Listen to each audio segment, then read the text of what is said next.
Lang umaga po sa ating lahat.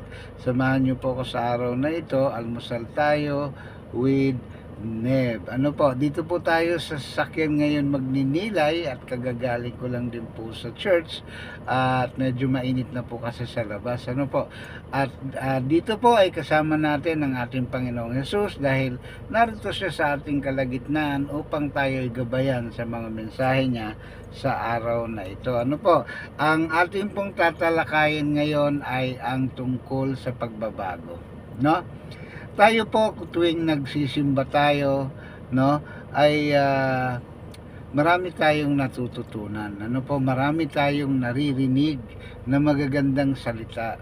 At ito po ay mga salitang ito ay meron tayong nakukuhang hope, no, nakakagaan sa ating mga damdamin, pero ang katanungan po, nagbago po ba tayo, no? Nagbago po ba ang mga kinagawian natin ng mga hindi kaaya-aya sa ating Panginoon? Kasi ang salitang ito ay nakakapagbago din po, no? Dahil atin itong ilalagay sa ating buhay, gagawin natin siyang example at gagawin natin siyang practice at para tayo ay makasunod ng tama na aayon sa ating Panginoon na siyang gusto niyang maging tayo dahil gusto niya tayong maging kawangis niya, hindi ba? So basahin po natin ang Romans 12:2, no po? Tagalog po ito. Ang sabi, huwag kayong makiayon sa takbo ng mundong ito. Sa halip, hayaan ninyong baguhin kayo ng Diyos sa pamamagitan ng pagbabago ng inyong isip. Ang ganda po, no? Simpleng-simple, wag lang gumaya sa takbo ng mundo, no?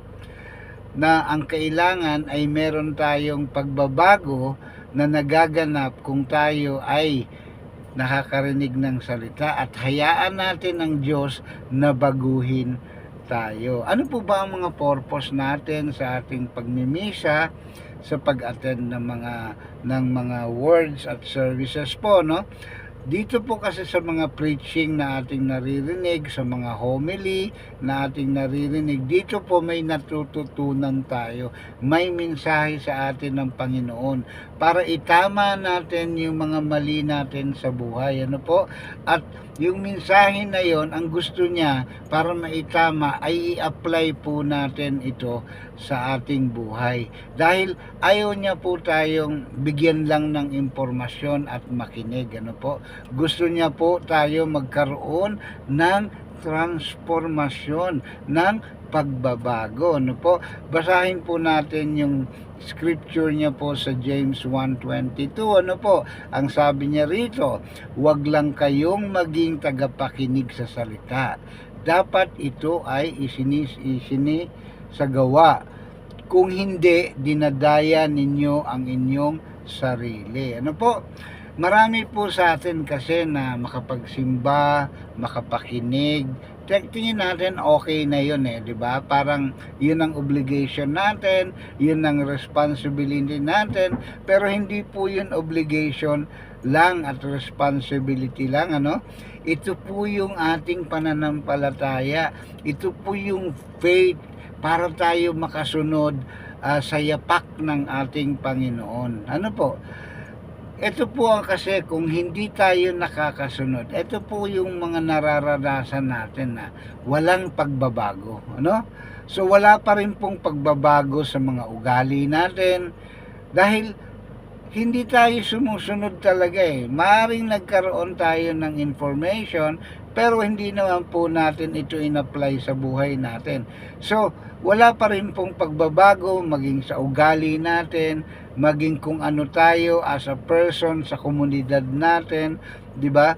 Wala pa rin po tayong tunay na kapayapaan sa ating puso. Yung mga hinanakit natin, yung mga kasalanan natin ay ando doon pa rin po, paulit-ulit lang po, ano?